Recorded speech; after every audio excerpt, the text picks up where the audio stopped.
Alright, I'm back with another video. This is going to be my 2024 NFL Draft prediction. I know I look like Jake from State Farm right now. This is 20 pages of research that I did. Alright, let's get into this. This is going to be a long video, maybe even 45 minutes, because I went into deeper analysis this year than last year. See, I've improved. Because I did hours and hours and hours, probably like 20 plus hours of research. Used multiple sources. PFF is a source you should use. Not sponsored. Alright, pick one.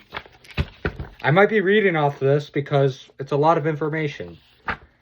The Chicago Bears have the first overall pick in the 2024 NFL Draft. They are now on the clock. Their positions of need are quarterback, wide receiver, edge rusher, offensive tackle, and defensive tackle. I think they should go with a quarterback for the pick because, as you know, they traded away Justin Fields, who I don't think was bad. It just he was in a bad situation because they kept on switching head coaches and GMs while he was there, which is not a good thing to do when you bring in a new quarterback.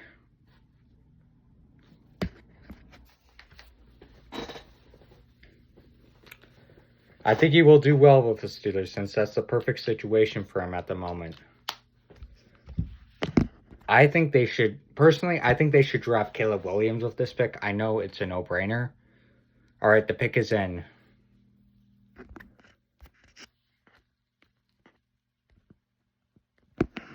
Just got to put on my do not disturb. The Chicago Bears select with the first overall pick in the 2024 NFL Draft, Caleb Williams, quarterback junior from USC. This is a perfect pick in an area which they have struggled for some time. Caleb Williams is able to make tough throws that most quarterbacks can't make. Even in the NFL, his play style is perfect for the Bears. All right, let me take a drink.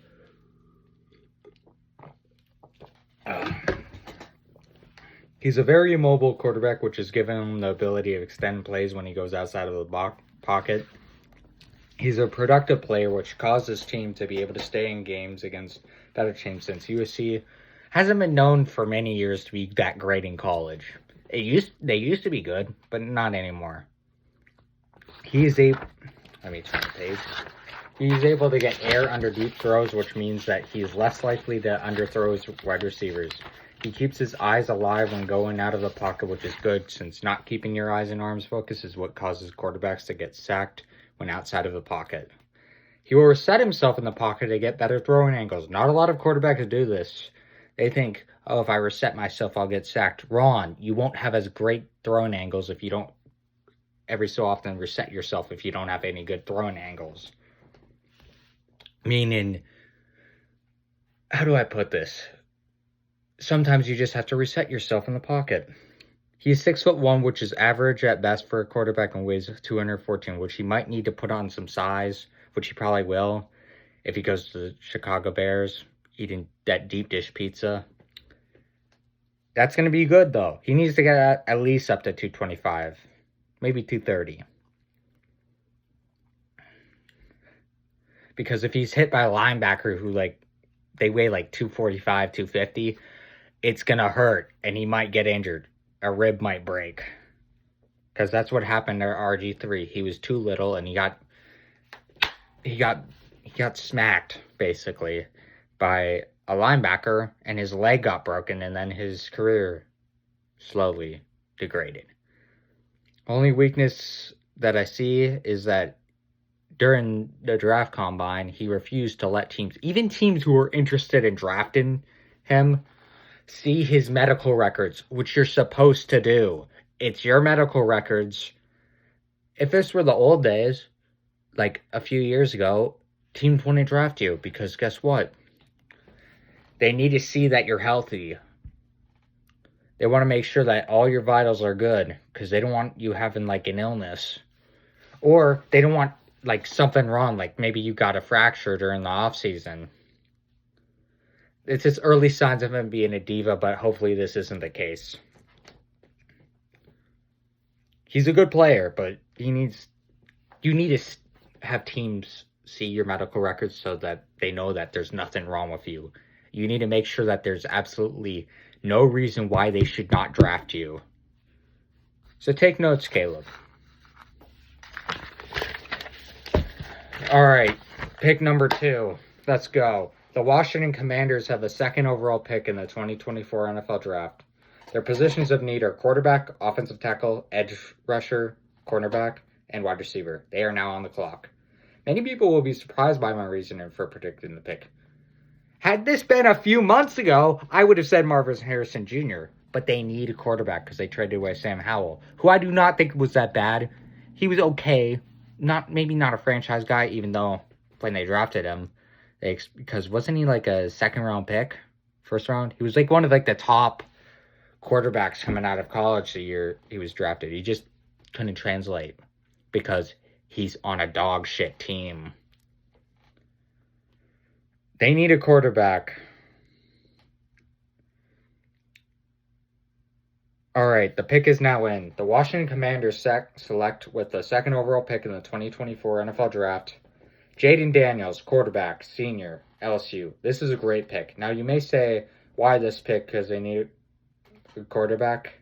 And other than Williams, Jayden Daniels has the best stats of any quarterback in this draft. Better than Drake May. Drake May's stock is so high. Do you know why? Because he's kind of like Tom Brady. He's very unathletic. He has a great throwing arm. Except he actually started in college. But also, Drake May didn't win the Heisman. Guess who did? Jayden Daniels this year. He won the Heisman this past season, so he's pretty high on the draft board. And I'm surprised his draft stock didn't rise up sooner. But Caleb Williams kind of overshadowed him. He had a better season his senior year versus Joe Burrow's senior year, who are 2 LSU quarterbacks who are great. He had better stats in the regular season.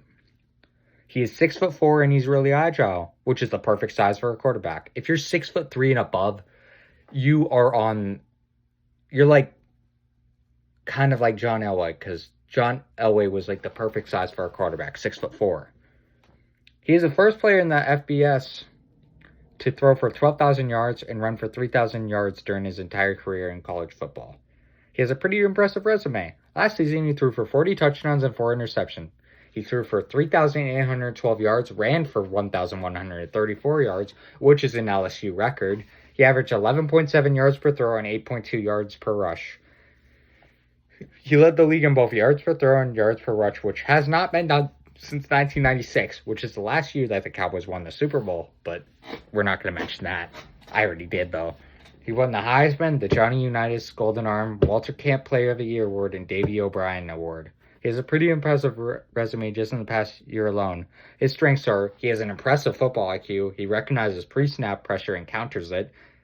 He makes sure everybody is on the same page when setting up protection, because some quarterbacks don't do that, and that's what causes them to get sacked, because they want to make sure that their offensive line and them are on the same page. That way, if he's saying, this means he'll say, I'm going to roll to the left, meaning that the offensive line will know that he's going to go out of the pocket. He makes sure that him and an offensive line has great chemistry, meaning it'll lead to him being sacked less. Because offensive linemen do not like when you're not on the same page, because they won't do as much to protect you.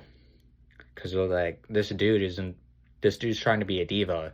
All I need to know is where he's going to be going, or what he's going to try to do if people break through the line. Because I'm going to try to protect him, but if he's just going to try to scramble outside of the pocket the entire time, and I don't know that, he's going to get sacked.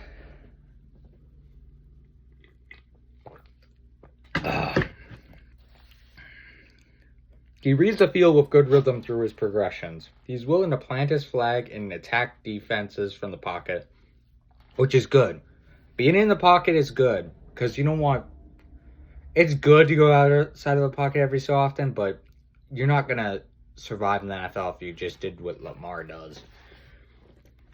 Because Jayden Daniels is not as fast as Lamar, not even close. Because he's 6'4" and Lamar's like 6 foot. He's 6'2", but Lamar's like really 6'1". He ain't 6'2".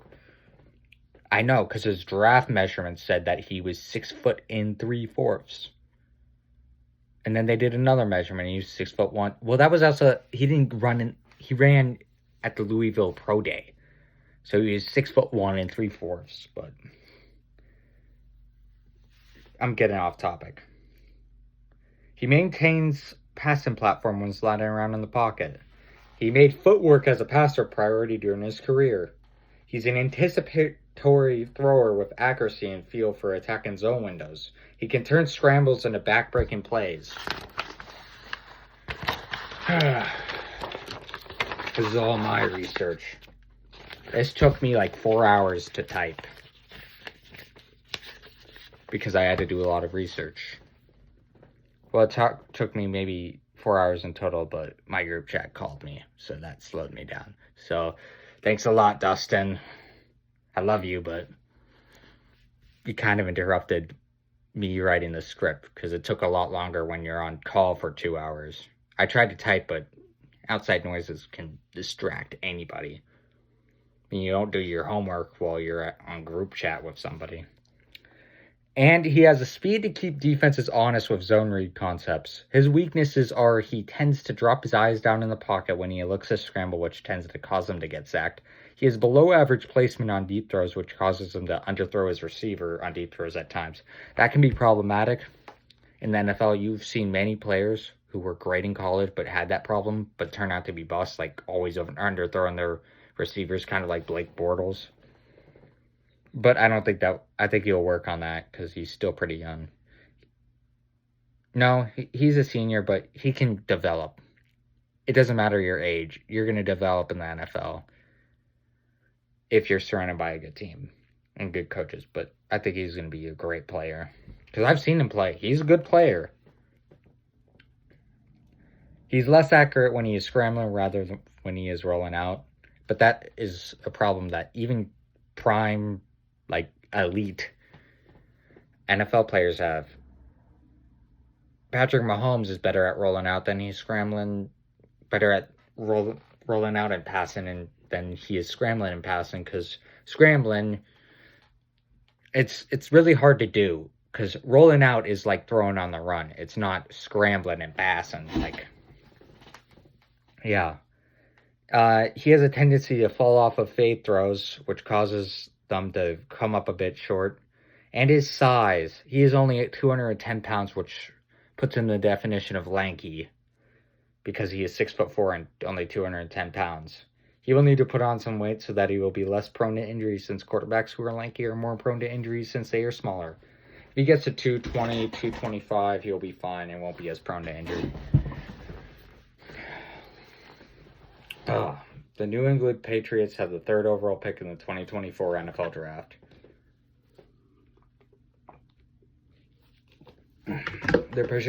Their position needs are quarterback, offensive tackle, cornerback, wide receiver, and defensive tackle. They are now on the clock. I think they should go with a quarterback with this pick since they are in desperate need of one. No disrespect to Bailey Zappi, who could potentially be a franchise guy, but he hasn't really proved himself because he hasn't had a lot of playing time. Plan is to let Zappi play a few games and have the guy who they draft learn under him. And if Zappi proves himself, he gets a starting job. But if he doesn't, like if they start losing a lot of games, I think you should play, like after 3 or 4 games, you should put in the rookie because he'll have learned a little bit. The New England Patriots select with the 3rd overall pick in the 2024 NFL Draft, Drake May, quarterback, junior, North Carolina. This is an excellent pick and likely to happen because Drake May is a lot like Tom Brady. Like I said before, he's unathletic, but he has a great throwing arm.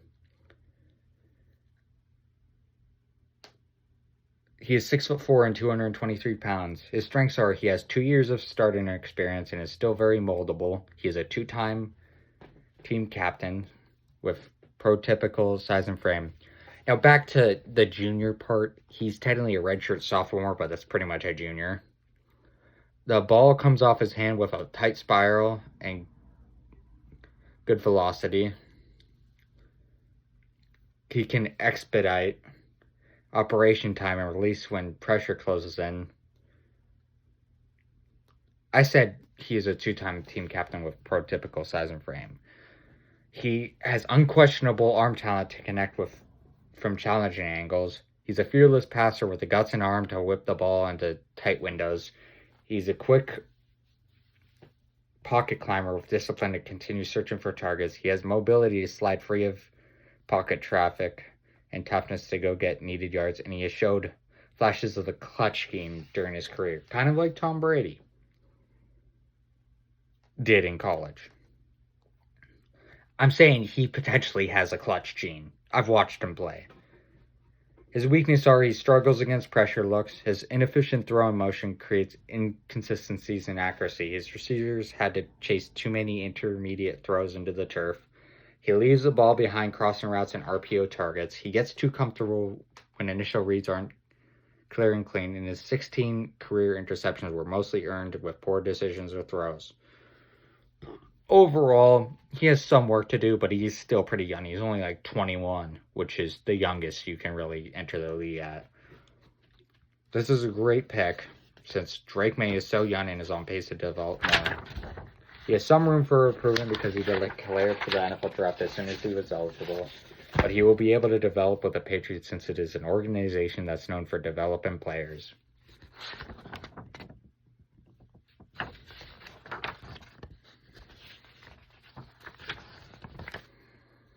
We're already at pick 4. This is on pace to be 30, 45 minutes. If it's 45 minutes, that's not bad, because most programs are an hour long. It'll just take like 2 hours to upload. The Arizona Cardinals have the 4th overall pick in the 2024 NFL Draft. Their position needs are wide receiver, cornerback, edge, running back, and inside offensive lineman. They are now on the clock. I think they should go with a wide receiver here because they lost Marquise Brown to free agency, and they need more weapons for Kyler Murray, who they paid a lot of money for to be their franchise guy. I'd say you give Murray another year to prove himself that he didn't go down in production since his extension. The Arizona Cardinals select with the 4th overall pick in the 2024 NFL Draft Marvin Harrison Jr., wide receiver, junior, Lee, Ohio State University. Liked how I did it with the Lee Ohio State University, didn't you? This is an excellent pick and a steal of a pick. He's honestly the best wide receiver and, in my opinion, the best prospect. Again, this is not where I would draft him. I would have picked him number 1, but that's not what I think teams are going to do based on position needs. I break it down by position needs because that's what teams do. They don't care. Unless, like, you're, like, a quarterback, they will not go out of your way to pick you. Like, if you're obviously in the top 5, you're going to pick a quarterback over a wide receiver because quarterbacks last a lot longer. And it goes quarterback, then wide receiver, because you can pick a good wide receiver in, like, the 2nd or 3rd round still.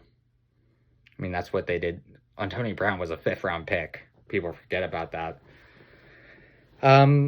He's 6'3", which is a perfect height, meaning he has a height advantage when going against corners. He has an impressive resume. He had 2 1,200-plus receiving yard seasons. He had 77 receptions for 1,263 yards with 14 receiving touchdowns in 2022 and 67 receptions for 1,211 yards with 14 receiving touchdowns in 2023. He was the first wide receiver in Ohio State football history to have back-to-back 1,000-yard seasons. That's insane. I thought there was somebody else, but Ohio State is really known for its running backs and defense. In 2022, he was a first-team Associated Press All-American, Big Ten Conference Receiver of the Year, first-team All-Big Ten Conference, and a finalist for the Biletnikoff Award. In 2023, he won the Biletnikoff Award, was first-team Associated Press All-American, Big Ten Conference Wide Receiver of the Year, and first-team All-Big Ten Conference.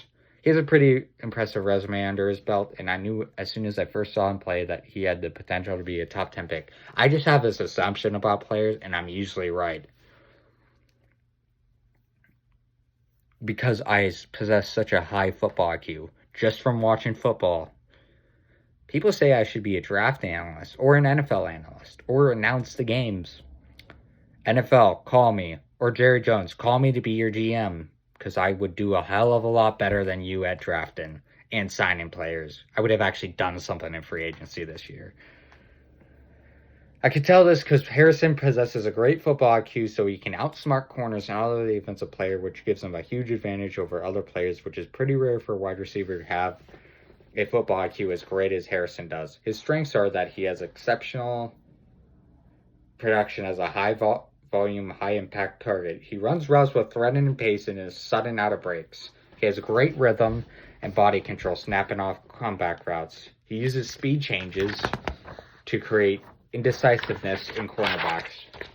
He has elite scramble talent to uncover wide open when plays break down. He plays with pro feet, working with boundary catches. He has highly focused deep ball tracking with above average ball skills. He can make late body adjustments with sudden hands to bring in the catch. He has an elegant leap and spin to catch throws over a defender's head. His only weakness is that he doesn't possess the run after catch speed of certain wide receivers like Tyreek Hill, because unlike Tyreek Hill, who's like 5'9", 5'8", he is 6'3". Of course, he's not going to be fast as like some. He's not going to run a 4.3 at 6'3". It's just not possible. So he won't be able to burn corners who are faster than him. But he's kind of like CeeDee Lamb in the point that CeeDee Lamb's pretty fast, but he's not like Tyreek Hill level fast. Like, he can still burn players, but he does that with his route running. And most corners like 5'11", 6'2", so obviously Harrison has that advantage over them. He will be able to still burn corners with his smarts and his other advantages to create separation. This is a perfect pick for the Cardinals and a steal. It will probably be the steal of the draft. Anybody who picks Marvin Harrison Jr. All right, pick 5. The Los Angeles Chargers have the 5th overall pick in the 2024 NFL Draft. Shout out to my dad. He's a Los Angeles Chargers fan.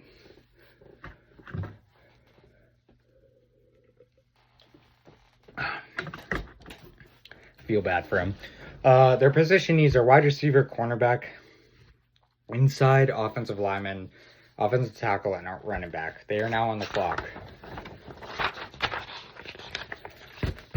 I think they should go with a wide receiver this round instead of an offensive lineman, since they can find a great offensive lineman in the 2nd round, maybe even the 3rd or 4th. They need to draft one because Justin Herbert needs weapons, offensive weapons. He basically had an aging, like Keenan Allen, who was rapidly aging because he was like 27, 28, like 26. But as soon as a wide receiver, most wide receivers, once they hit like 29, 30, they start to rapidly decline. And he needs more help. All right, the pick is now in. The Los Angeles Chargers select with the 5th pick in the 2024 NFL Draft, Malik Nabers, wide receiver, junior from LSU. This is an excellent pick since Malik Nabers is one of the best wide receivers and most underrated prospects in this draft. He is 6 foot, 200 pounds, perfect size for a wide receiver. And also, he played with Justin Jefferson and I think Judy? No, not Judy. He played with Justin Jefferson and that other great wide receiver.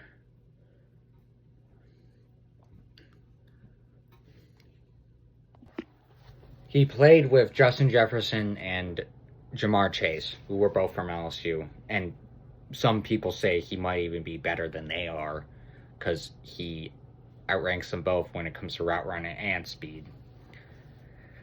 He has quite a resume. In 2022, he led the SEC with 72 receptions to rank 2nd in the SEC with 1,017 receiving yards. In 2023, he was a first-team Associated Press All-American, was first-team All-SEC, and a finalist for the Biletnikoff Award. He ranked 2nd in the FBS with 1,569 receiving yards. He tied for 3rd with 14 receiving touchdowns. He led the SEC with 89 receptions and set a school record with 189 career receptions, and sets the school record for career receiving yards in the bowl game over Wisconsin to finish off his college career with 3,003 receiving yards.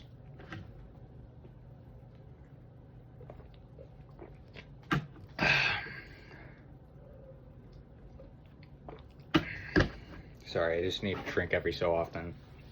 His strengths are he has the skills and traits needed to produce a fish effectively on all 3 levels as a pro, glides and burns past defenders deep or pushes them into a retreat for easy stop routes, changes speeds inside the route to tilt defenders off the break point. He has good hand fighting and post-up talent to win position in battles against big corners, frames up defenders to finish contested catches underneath. Sorry. He's a premium leaper with contortionist talents for in-air adjustments on jump balls. He catches off-frame balls with strong sudden hands, and he has grab-and-go acceleration to catch it short and take it long. And he takes it long. His weaknesses are that he needs to work on his route running because it's lackluster in some areas. He has wasted motions in early phases of his routes, meaning he uses too many moves at the beginning of the route, which takes him longer to complete his route, which is detrimental if a quarterback is under pressure, which could affect the play, which means he does too much to beat the corner. Instead of keeping it simple, like just use a juke move. And his hip sinks inconsistently snap off routes at crisp angles. This is kind of a steal. He's a great wide receiver. Probably one of the best in the SEC for the past few years. Past 2. The New York Giants have the 6th overall pick in the 2024 NFL Draft. Their position needs are wide receiver, cornerback, running back, safety, and quarterback. I don't know why it's quarterback. They have Daniel Jones, who they paid a boatload of money. 4 years, $160 million just for winning a playoff game. And who is very inconsistent. They are now on the clock. I think they should go with a wide receiver since an offensive lineman isn't a primary need of theirs, because they usually pick an offensive lineman. Since they built up their offensive line over time, they need some offensive weapons for Daniel Jones, because he just has a bunch of bums right now. He has no Saquon. He has nobody. What? He has Sterling Shepard. Is Sterling Shepard even still on the team? I don't follow the Giants because they're dog shit. They've been dog shit for as long as I can remember. And if you give somebody 4 years, $160 million, you better expect to give them some offensive weapons, because you don't want this to come back and bite you in the ass. Because if he just flakes out like Carson Wentz, you're going to be paying off his contract for a while, because that's a big cap hit. That's like $35 million cap hit, meaning they won't be able to sign as many players in free agency. But they still have a lot of money left over because they don't really sign that many people. The New York Giants select with the 6th overall pick in the 2024 NFL Draft, Rome Odunze, wide receiver, senior, Washington State. This is an excellent pick since they picked one of the most underrated wide receivers in the NFL Draft. And he's the main reason why Washington State made it to the national championship. Nobody expected them to, but they did. Even though he lost to Michigan. I'm an Ohio State fan, and I was pissed. But that's no reason to hate on the man. He was an excellent wide receiver. I've seen him play. He's great. One of the best wide receivers in the NFL Draft. Malik Nabers and him are kind of tied. He's just underrated because he went to a smaller college. He didn't go... If you go to LSU, you're obviously going to be ranked above. Even though you might not be as great. Because Washington State, it doesn't have that many fans. Like, it's not known for being great at college football. It's known for being okay, but not good. He's 6'3", which is one of the many reasons why he's being compared to Larry Fitzgerald. He had quite the season last year. In 2023, he was a first-team Associated Press All-American, a first-team All-Pac-12 Conference, and a finalist for the Biletnikoff Award. He led the FBS with a school record 1,640 receiving yards. He went off! He ranked 6th with 1,781 all-purpose yards, tied for 6th with 92 receptions and 13 receiving touchdowns. His strengths are he carries the frame and play strength of an NFL wide receiver 1. He lacks rare speed, but should be considered a playmaker. He has great separation talent, which is mostly due to his size, but that's not me hating on him. He has great size, meaning he will be able to separate more, especially since he's taller than most corners ever will be. Because most corners are like maybe 6'2" at the tallest. I mean, Richard Sherman was 6'3", but that's Richard Sherman. He's built different. He has early eyes on the field, on the football, to find position as quickly as possible. He is an all-star ball winner with magnificent body control and acrobatics ball skills. He does a brilliant job of bodying defenders and controlling air traffic. And he is going to be too strong and too skilled for some defenders. And he catches with strong, reliable hands away from his frame, just like Larry. His weaknesses are he rushes through early stages of his double moves. He is upright and gradual and to top of the route on comebacks. Comebacks aren't his strong suit, but he'll improve.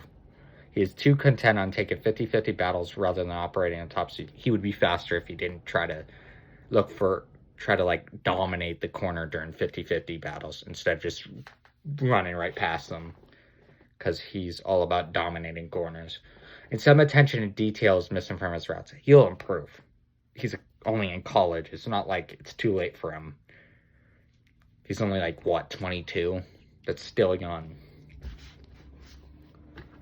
I mean, still, some players develop even after their rookie contract, but they're supposed to be there. And look at Cooper Kupp. He didn't start being great until he was 26? Because he was drafted in 2017. He didn't start being great until around 2021, 2022. That's 5 years. The Tennessee Titans have the 7th overall pick in the 2024 NFL Draft. Their position needs are offensive tackle, edge, defensive tackle, wide receiver, and linebacker. They are now on the clock. I think they should go with an offensive lineman with this pick since they need protection for their franchise man, Will Levis, who I believe will eventually become their franchise guy based on what I have seen since he will improve, and he was okay in his first season, but I can only tell based on the little amount of time he played. He played very limited. I think he played in only 4 games. But I can tell based on the little amount of time that he played his rookie year, since his playing time was limited, since they wanted him to learn under the other quarterbacks like Malik Willis.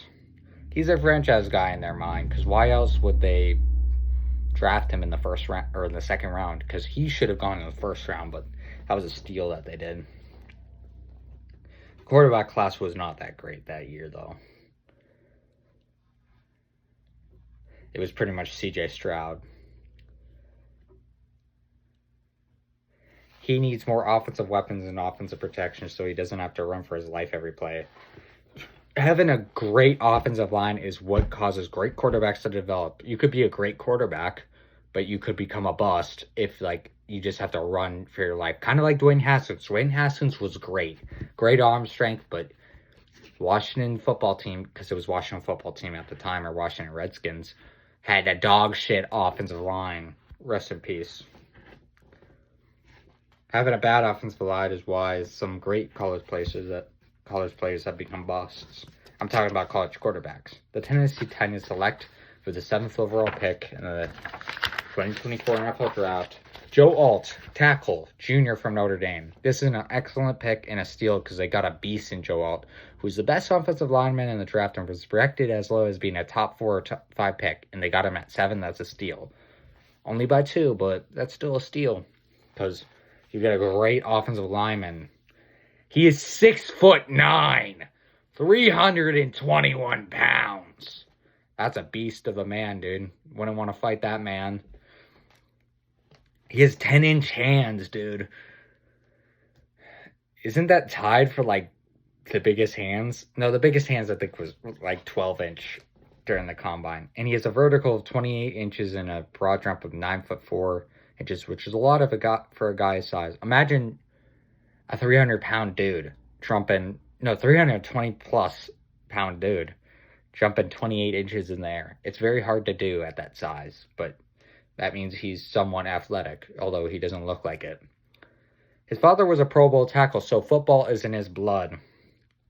In 2022, he's a first-team Associated Press All-American, and in 2023, he's a finalist for the Outland Trophy and Lombardi Award, and he was a first-team Associated Press All-American. His strengths are he creates pre-snap plan for combo blocks, and his rhythmic getting from 1 to 2.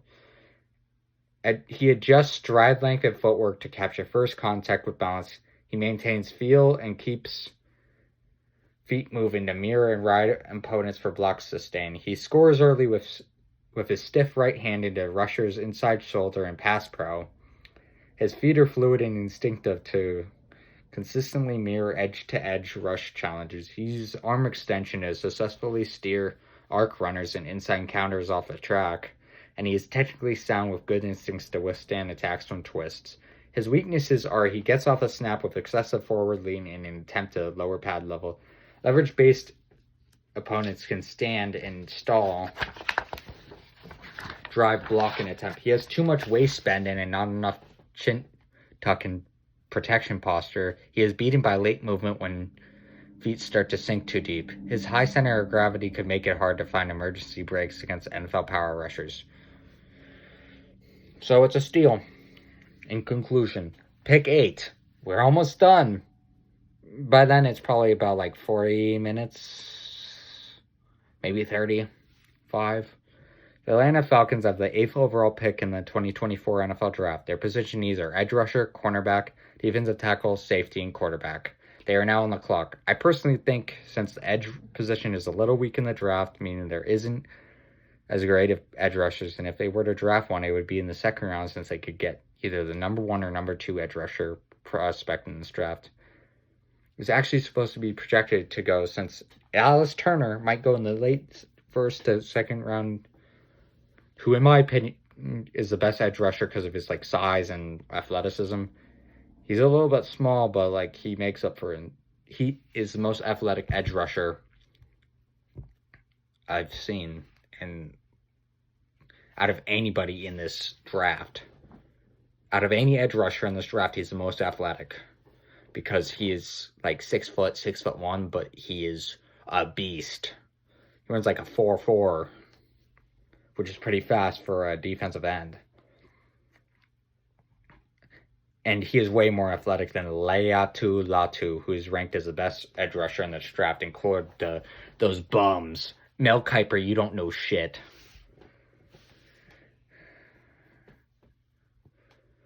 I think they should go with cornerback since this draft class is one of the strongest cornerback classes I've seen in a while. Since like the 2016 NFL draft. Because there's not a lot of great corners. Cornerbacks are usually good in every draft, but like this is the first draft I've seen in a while where multiple are expected to go like in the top 10, top 15, which is hard because cornerbacks aren't. People usually go for offense instead of defense. Unless, like, you got a really, like, a freak linebacker, like Micah Parsons or the other Josh Allen, the defensive Josh Allen, who a few years ago was projected to go top 10. Their secondary is kind of weak and they need to upgrade their defense. Atlanta Falcons select with the 8th overall pick in the 2024 NFL Draft, Cooper DeJean, cornerback junior from Iowa. This is an excellent pick for a team that is desperately needs a corner. This corner is white. That's very rare because I thought for years that I've never seen a white cornerback ever. Or at least in the NFL. Like, they're non-existent. You mean you got Harrison Smith, but he's a safety. That doesn't count. He's 6 foot, 230 pounds, so he's the perfect size for a corner. In 2022, he was second team All Big Ten Conference. Tied for the FBS. He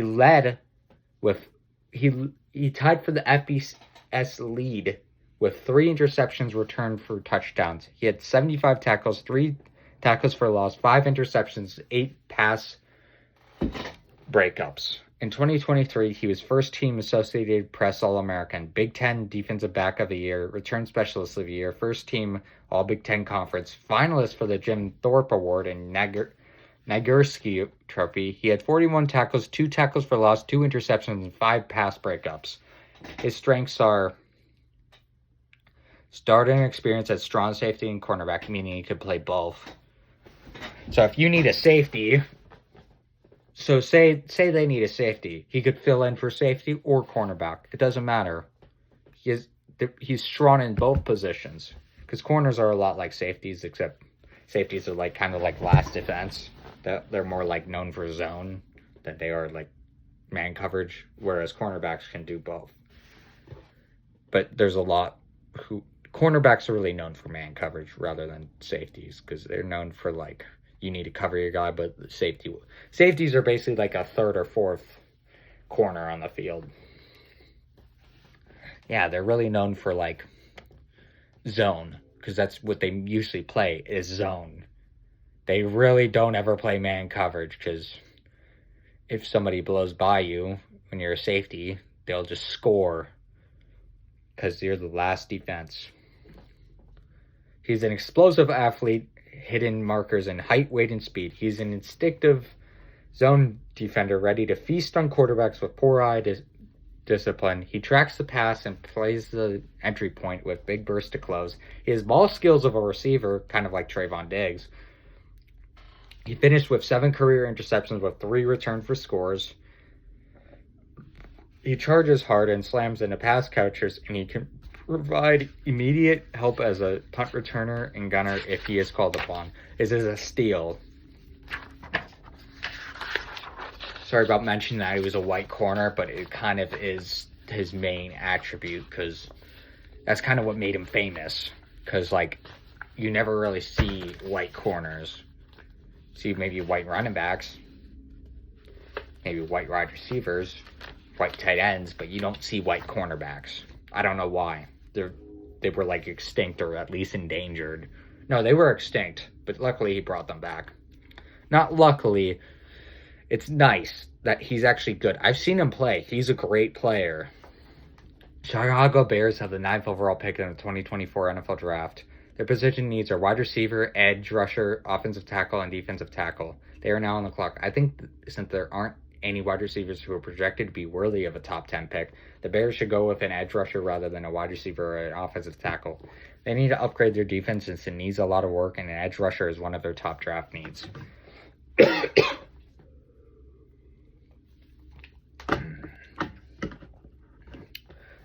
Their defense needs a lot of work, especially on the defensive line, since they have lost some pieces of their defense over the years, and it has declined. Like Khalil Mack leaving the Bears. So they need to rebuild their defense. The Chicago Bears select with the 9th overall pick in the 2024 NFL Draft Laiatu Latu, edge rusher, senior from UCLA. This is a great pick, and it fills a position that the Bears desperately need, especially since they plan to rebuild their defense, since Caleb Williams needs a good defense.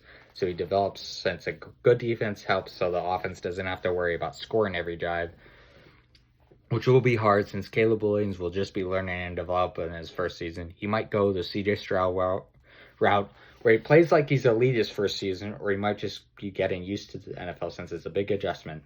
They drafted an absolute beast who is 6'5", 259 pounds, with a 32-inch vertical with a 9'8" broad jump.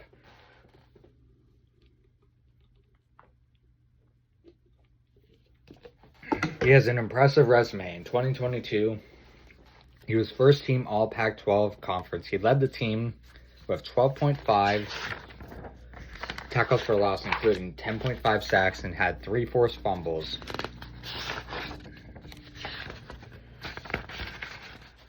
We're almost done. In 2023, he won the Lombardi Award and Ted Hendricks Award. He was first team Associated Press All-American Pac-12 Conference Defensive Player of the Year, first team All Pac-12 Conference. He was a finalist for the Chuck Bednarik Defensive Player of the Award and the Lot Impact Award. He led the FBS with 21.5 tackles for loss, tied for fourth with 13 sacks. He had 49 tackles, 2 interceptions, 2 pass breakups, and 2 forced fumbles. His strengths are his medicine portfolio of movement and entry angles in his rush, mental level hand usage with slaps, swats, rips, counters, and stabs at his disposal, his motor and strength to drive through redirect blocks once he finds an opening. He times up bull rush to attack tackles, change of weight distribution in his slide. He's a quick win rusher when allowed to reduce inside against guards. His brutish take on typically eliminates blocking tight ends in short order. He stacks and sheds blockers with good timing to sink into running backs, and he has the athletic ability to drop and swerve in short area coverage. His weaknesses are medical concerns surrounding his neck injury will need to be evaluated. Frame build out and body type are average. His legs straighten out during rush engagement, robbing him of leverage. He plays with good power but doesn't carry a firm anchor against the run, and his pursuit speed to boundary or sideline is very, very average. Final pick that I'm predicting. Pick 10. The New York Giants have the 10th overall pick in the 2024 NFL Draft. Their position needs are tight end, safety, wide receiver, linebacker, and cornerback. They are now on the clock. I know what you're thinking. They should go with Brock Byers. No, you're wrong. You're very wrong. You're an idiot. They need a corner or a safety, so I think they should go with a corner since you can draft a tight end in the 4th round, as proven with Jake Ferguson, who is one of the best tight ends in the NFL right now. The Cowboys drafted him in the 4th round. They draft a corner here because you won't see a cornerback class for at least like another 4 years like this, or another like 3. It will be a while because I don't see it. Because there isn't certainly any corners next year who will be as great as this cornerback class. The New York Jets select with the 10th overall pick in the 2024 NFL Draft, Quinyon Mitchell, cornerback, senior from Toledo. This is an excellent pick. They have just picked the corner who has had the best advanced coverage statistics, according to PFF, recorded over a 2-year period out of any corner ever recorded. This is the best corner, according to PFF. This is the best corner out of every corner that they have ever recorded. He's 6 foot, 195 pounds, the perfect size for a corner. He's really fast, running a 4.33 40-yard dash, meaning he can run pretty much any wide receiver, since a 4.33 40-yard dash is one of the fastest most players can run, considering only 11 players have ever gone under 4.3. People think, oh, 4.3 isn't that impressive. It's pretty impressive. It will probably be one of the best times during the draft. Unless you're Xavier Worthy, who ran like a 4.18. He has a 38-inch vertical and a 10-foot 2-inch broad jump. He has quite the resume. In 2022, he was a 3rd-team Associated Press All-American, 1st-team All-MAC. He led the FBS with 25 passes defended. He was Walter Camp National Player of the Week with 4 interceptions with 2 returned for touchdowns against Northern Illinois. And he had 5 interceptions, 20 pass breakups, 41 tackles, and 3.5 tackles for loss. In 2023, he was a 2nd-team Associated Press All-American, 1st-team All-MAC. He led the team with 18 pass breakups. He had 40 tackles, a tackle for loss, an interception, block kick, and he set our school record for 46 career pass breakups. That is impressive. His strengths are he is well built with broad shoulders and natural physicality. His feet are fairly nimble and agile to change direction with routes. He postures up into pass catcher's frame and claws at catch point with success. He has outstanding burst to close for quick recovery and playmaking. He sees what he tackles and run support and wraps the legs, and his tackling his speed to become has caused him to become a top-notch gunner on punt teams. His weaknesses are he can get in trouble by declaring his hips too soon. He is still learning to maintain feel for routes and man coverage. His eye balance between quarterback and route is inconsistent. His average route anticipation can get him behind at the break point, and he will get caught behind bigger downfield targets from a position and standpoint. Like a wide receiver is like 6'3", 6'4", but that barely ever happens because he's one of the best He's one of the best at man coverage that the PFF has ever seen. So you would be an idiot to not draft this man. He is him. You know how Sauce Gardner didn't let a single touchdown? It's kind of the same thing, except he has way better stats than Sauce Gardner ever did. He is the best corner, according to the PFF, that they have ever recorded in college football.